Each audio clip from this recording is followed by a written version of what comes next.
Friend, welcome back to my channel. Friend, आज हम बात करेंगे रिचर के एपिसोड 5 की। जैसा कि हमने एपिसोड 4 में देखा था कि मॉली बैथ की डेथ हो जाती है जब वो रिचर को जोए की डॉक्यूमेंट देने के लिए आती है। मॉली बैथ को किसने मारा है ये तो नहीं पता होता है, बट रिचर वहाँ पर उसको छोड़ के आ जाता है। एपिसोड 5 की कहानी में रिचर को दिखाया जाता है जहाँ पर वो फिनली और रॉस्को के साथ गाड़ी में बैठा होता है और उसकी नज़र एक डॉग पर पड़ती है, जिसको देखकर वो उसकी तरफ जाता है और वहाँ पर उसके ओनर को मारता है, क्योंकि इससे पहले वो 2 बार उसको वार्निंग दे चुका होता है। उस डॉग को वो अपनी गाड़ी में बिठाता है और वहाँ पर वो फिनली को कहता है कि इसे एक शेल्टर रूम में छोड़ना है और उसके बाद मुझे हबल के घर पे छोड़ देना। तो वहाँ पर फिनली और रॉस्को रिचर को उस घर में छोड़ते हैं, जहाँ पर रिचर उस घर में जाता है और वहाँ पर उसे एक गाड़ी की की मिलती है, जिसको लेकर वो एक फार्म की तरफ बढ़ता है। अब फार्म पर जाकर वह एक गाय से बात करता है, जिससे वो खूब बातें कर रहा होता है और क्लाइनर की कुछ फीड के बारे में उससे बातें करता है। मतलब रिचर को यहाँ पर किसी इंसान से तो बात नहीं करनी है, उसे एक गाय से बात करनी है। जिससे बहुत सारी बातें करने के बाद वहाँ से जाने लगता है तो उसके शूज़ के साथ एक ग्रास का टुकड़ा लग जाता है, जो कि उसने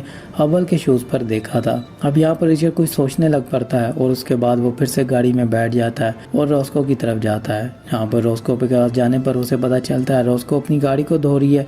उसकी गाड़ी के ऊपर कुछ लिखा हुआ है, जिसकी वजह से रिचर को गुस्सा आता है और वो जूनियर क्लाइनर की तरफ बढ़ता है। सीन यहाँ से शिफ्ट होता है और अब रिचर क्लाइनर के पास पहुंचता है। मतलब जूनियर क्लाइनर जो कि अपने दोस्त के साथ बातें कर रहा है। एक फॉरेनर दोस्त उसका आया होता है, जिससे वो खूब बातें कर रहा होता है। वहाँ पर रिचर पहुंचता है और उसे वार्निंग देता है कि दोबारा तुम रॉस्को के साथ ऐसा नहीं करोगे, वरना मैं तुम्हारे साथ ऐसा डांस करूंगा कि तुम याद रखोगे। जूनियर क्लाइनर को गुस्सा आता है और उसे वो फाइट करना शुरू कर देता है। यहाँ पर इन दोनों के बीच में फाइट होती है। रिचर उसके दोस्तों को और उसको बहुत ही बुरी तरह मार रहा होता है। तो वहाँ पर फिनली और रॉस्को आ जाते हैं, जो कि जूनियर क्लाइनर को कहते हैं कि अपना नाइफ नीचे कर दो, वरना मैं तुम पर गोली चला दूंगा। तो वहाँ पर क्लाइनर आ जाता है और आकर कहता है इसको गिरफ्तार कर लो, इसने मेरे बेटे के ऊपर हमला किया है। तो वहाँ पर फिनली उसे कहता है चाकू आपके बेटे के हाथ में है। क्लाइनर उसे कहता है क्या सबूत है कि मेरे बेटे ने इसके ऊपर हाथ उठाया है, मतलब ये भी तो हो सकता है वो डिफेंस में इससे लड़ा हो। तो वहाँ पर एक वर्कर कहता है नहीं, जूनियर क्लाइनर ने ही पहले हाथ उठाया और यहाँ पर रिचर आकर सिर्फ उससे बात कर रहा था, मैं इसका गवाह हूँ।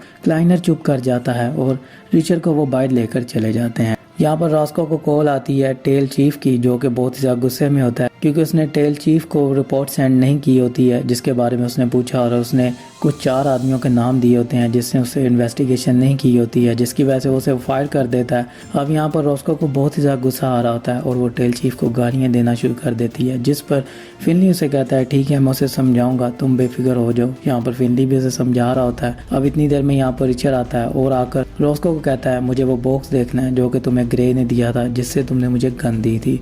सीन यहाँ से शिफ्ट होता है। अब रिचर उस बॉक्स को देख रहा होता है और वहाँ से उसे की मिलती है, जिसके बारे में रॉस्को को नहीं पता होता है। अब यहाँ पर ग्रे की कुछ और चीज़ों के बारे में वो जानता है कि ज़्यादा टाइम वो कहाँ पर स्पेंड करता था, और वहाँ पर रॉस्को से कहती है वो एक ही जगह पर मैं भी जाता था, तो वो मोज़ली था जिसके पास वो ज़्यादा टाइम स्पेंड करता था। सीन यहाँ से शिफ्ट होता है और ये तीनों मोज़ली के पास पहुँचते हैं, जहाँ पर मोज़ली उन्हें एक बॉक्स देता है जिसके अंदर बहुत सारी फाइल्स होती हैं। ये उस बॉक्स की होती है जिसमें ग्रे ने काफ़ी ज़्यादा इन्वेस्टिगेशन की होती है क्लाइनर को लेकर। अब क्लाइनर की इंडस्ट्री को लेकर ग्रे की भी बहुत ज़्यादा इंचार्जिंग चल रही होती है। रिचर को समझ में आ जाता है क्लाइनर की इंडस्ट्री में कुछ हो रहा है और वो बताता है एक बोर्ड के ऊपर, जहाँ पर एक मैप में वो बताता है कि क्लाइनर की इस जगह पर डिलीवरीज जाती हैं। मतलब क्लाइनर केमिकल का भी काम करता है और फूड का भी करता है। तो ये सारी चीज़ें यहाँ पर रिचर बता रहा होता है। उस बीच में रिचर ये कहता है कि मनी लॉन्ड्रिंग का काम भी करता है, मतलब ब्लैक मनी को भी ये इधर से उधर करता है। ये सब कुछ एक दिखावा है। मार्ग्रेव टाउन के अंदर वो ऐसा काम कर रहा है जिसके बारे में किसी को भी शक नहीं होगा। यहाँ पर क्लाइनर को लेकर वो सारी सच्चाई बता रहा था और इसी बीच में वो कहता है कि जब ग्रे इसके ऊपर इन्वेस्टिगेशन कर रहा था तो तब ग्रे को मारने वाला भी क्लाइनर ही है, मतलब क्लाइनर ने ही ग्रे को मरवाया। यहाँ पर रॉस्को ये बात सुनने के बाद बहुत ज़्यादा गुस्सा करती है। वो कहती है ये ऐसा नहीं हो सकता है क्योंकि उसका एक एक्सीडेंट हुआ था, इसका दिमाग खराब हो चुका है। और यहाँ पर अब रिचर भी बैठ जाता है। वहाँ पर रिचर से आके कहता है कि मुझे यकीन है कि उसका मर्डर हुआ है, तुम्हें जाकर एक बार उसकी जांच करनी होगी और एक बार फोरेंसिक रिपोर्ट को देख लो।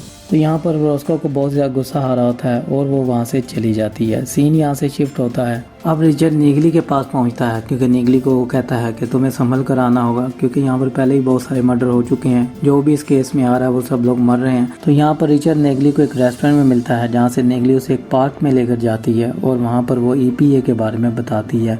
यहाँ पर निगली एक कॉप के बारे में उसे बताती है। वो इन्वेस्टिगेशन पर उसे पता चलता है कि इस इन्वेस्टिगेशन में एक कॉप भी शामिल था जो कि मारा जाता है उसको मारने वाला कोई शूटर होता है जो कि बाहर से आता है। ये सब कुछ देखने वाला एक चश्मदीद गवाह है जो कि उस टाइम पे मौजूद था। अब ये सब कुछ कैसे हुआ ये वो सब कुछ हमें वही बता सकता है। पर यहाँ पर वो से ये भी कहती है यहाँ पर फेडरल एजेंट भी मिले हुए हैं, मतलब FBI भी मिला हुआ है, पुलिस वाले भी मिले हुए हैं। तो ये बहुत ही खतरनाक लोग हैं जिनके बारे में तुमने मुझसे इन्वेस्टिगेशन करवाई है। तुम ये बात जानते हो हमारे 2 दोस्त पहले ही मर चुके हैं, तो तुम्हें क्या लगता है कि अब ये सब कुछ जो तुम कर रहे हो वो तुम ठीक कर रहे हो? तुम अपने भाई की मौत का बदला ले रहे हो। तुम अब तक कितने लोगों को मार चुके हो? तो वहाँ पर रिचर्ड उसे कहता है मैंने स्टार्ट कर दिया मारना। तो वहाँ पर निगली उसे कहती है मैं तुम्हारा इसमें साथ दूंगी, बट तुम ये बात याद रखना कि हमारा किसी एक आदमी से पाला नहीं पड़ा है। हम उन लोगों का राज फाश करने के लिए निकल पड़े हैं जो कि हमसे ज्यादा स्ट्रॉन्ग है, बट हमें फूंक फूंक कर कदम रखने होंगे। तो यहाँ पर रिचर्ड से कहता है मैं जानता हूँ तुमने क्या किया है और मैं क्या करना चाह रहा हूँ, बस मुझे अपने भाई के एक आत्मा का पता लगाना है, इसमें तुम मेरा साथ दो या ना दो। वहाँ पर वो कहती है बॉस मैं तुम्हारा साथ दूंगी क्योंकि अब मेरे पास करने के लिए और कुछ भी है नहीं। सीन यहाँ से शिफ्ट होता रहा, अब हमें रॉस्को को दिखाया जाता है जो कि जैस्पर के पास जाती है और ग्रे की फोरेंसिक रिपोर्ट देखना शुरू कर देती है। फोरेंसिक रिपोर्ट से उन्हें कुछ ऐसी चीज मिलती है जिसे देखकर रॉस्को को बहुत ही ज्यादा गुस्सा आ रहा होता है क्योंकि उसकी मौत का कारण से पता चल जाता है। एक ऐसी चीज उसके सर में मारी जाती है जिससे उसका सर पूरी तरह फट जाता है, जिससे उसकी मौत होती है। अब यहाँ पर जब रॉस्को को उसकी मौत का कारण पता चलता है तो उसे समझ में आ जाता है कि ये मारने वाला कौन आदमी है। सीन यहाँ से शिफ्ट होता है और अब हमें रिचर्ड और नेगली को दिखाया जाता है जो कि एक रिवर के पास पहुँचते हैं जहाँ पर एक मछुआरा मछलियाँ पकड़ रहा होता है। वहाँ पर उससे वो कुछ केमिकल के बारे में और फूड के बारे में जानने की कोशिश करते हैं। यहाँ पर रिचर्ड को कहता है तुम आने वाले पहले गवर्नमेंट ऑफिसर नहीं हो, मैं पहले भी कई बार यहाँ पर बता चुका हूँ। वहाँ पर वो उससे काफी सारी बातें करते हैं, उससे कोई भी क्लू नहीं मिलता है और रिचर्ड वहाँ से जा रहा होता है। और यहाँ पर अब नेगली से कहती है मेरे दोस्त की कॉल आ चुकी है जो कि हमारी इसमें हेल्प करने वाले हैं। सीन यहाँ से शिफ्ट होता है और हमें रॉस्को को दिखाया जाता है और कोई नहीं होता, वो टील चीफ होता है कि पुलिस चीफ भी इसमें मिले हुए हैं। तो वहाँ पर रॉस्को उसे गुस्सा मारती है और उसे कहती है मैं तुम्हें छोड़ूंगी, मैं तुम्हें जिंदा गाड़ दूंगी। वहाँ पर फिनली आता है और उसे बाहर की तरफ लेकर चला जाता है और उसे कहता है तुम्हारा दिमाग खराब हो चुका है। सीन यहाँ से शिफ्ट होता है और अब हमें निगली को दिखाया जाता है जो 2 पुलिस ऑफिसर के पास खड़ी होती है। अब वहाँ पर वो मेफियोस्कोप के बारे में बात करते हैं जिसकी इन्वेस्टिगेशन पहले ही बंद हो चुकी होती है।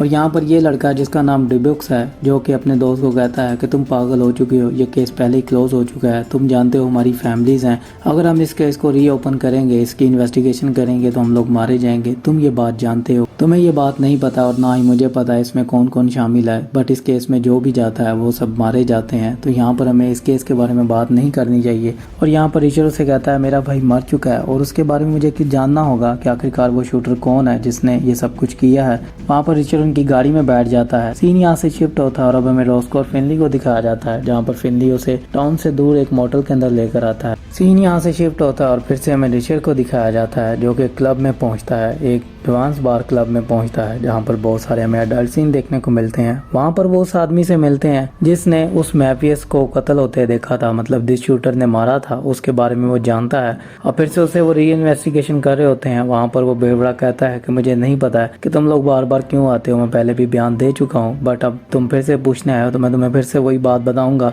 मैं उस शूटर के बारे में नहीं जानता हूँ, वो शूटर कोई बहुत ही ज्यादा शार्प था और वो शूटर यहाँ का नहीं था। मैं कि ये बात काफी दफा बता चुका हूँ, बस मैं इतना ही जानता हूँ। अगर तुम्हें मुझसे कुछ और पूछना है तो मेरे पास कोई भी जवाब नहीं होगा। वहाँ पर रिचर्ड उसका नाम पूछता है तो वो उसे कहता है मुझे नहीं पता उसकी माँ उसे किस नाम से बुलाती थी, बट उसका नाम विकिंग था। अगर तुम विकिंग को ढूंढ लोगे तो तुम आगे वाले शूटर्स तक भी पहुँच जाओगे। तो यहाँ पर रिचर्ड चुप कर जाता है। सीन यहाँ से शिफ्ट होता है, रिचर्ड और निगली गाड़ी में बैठ जाते हैं और पुलिस वालों के साथ अब विकिंग को ढूंढने के लिए चले जाते हैं। और वहाँ पर रिचर्ड को कॉल आती है फाइनली की, जो कि उसे कहता है चीफ को मारा है, मतलब इसका दिमाग खराब हो चुका है, इससे पूछे इसने क्यों मारा है। तो वहाँ पर रिचर्ड कहता है उसने ठीक किया अगर उसने उसे मारा है। तो वहाँ पर रिचर्ड से वो बात करती है और उसे कहती है तुम मुझे प्रॉमिस करोगे तुम वापस आओगे और मैं तुमसे माफ़ी मांगती हूँ, तुमने मुझे जो कुछ भी कहा था वो सब कुछ सच है, मतलब ग्रे का मर्डर हुआ है, इसके बारे में अब रॉस्को को पता चल जाता है। और वहाँ पर रिचर्ड कॉल काट देता है और तब हम वहाँ पर देखते हैं डिबिक्स जो कि ये लड़का है अपने दूसरे साथी के ऊपर गन तान लेता है और उसे कहता है मुझे माफ़ कर दो,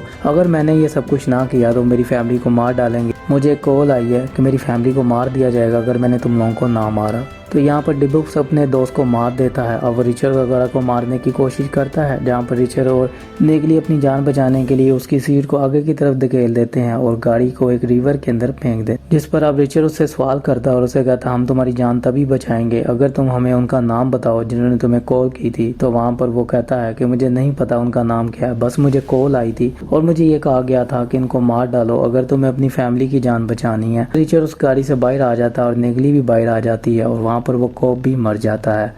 सीन यहाँ से शिफ्ट होता है, अब हमें फिनली को दिखाया जाता है जो कि क्लाइनर की कंपनी में पहुंचता है और वहाँ पर वो चोरी चुपके पहुंच जाता है क्योंकि वहाँ पर कोई कैमरास नहीं होता है। इसके बारे में फिनली को पहले से ही पता होता है। जब वो वहाँ पर जाता है तो वहाँ पर वो क्लाइनर की लाश को देखता है। अब यहीं पर इस एपिसोड की भी एंडिंग हो जाती है। क्लाइनर को किसने मारा है ये तो नहीं पता है, बट यहाँ पर इस एपिसोड की एंडिंग में ये पता चलता है कि क्लाइनर भी असली कातिल नहीं था, कातिल तो कोई और ही है। सो फ्रेंड, वीडियो अच्छी लगी हो तो लाइक कर दें, शेयर कर दें और मेरे चैनल को सब्सक्राइब कर दें, बेल आइकन के बटन को प्रेस कर लें क्योंकि जैसे मैं अपनी नई वीडियो के साथ आऊँगा आपको नोटिफिकेशन मिल जाएगा।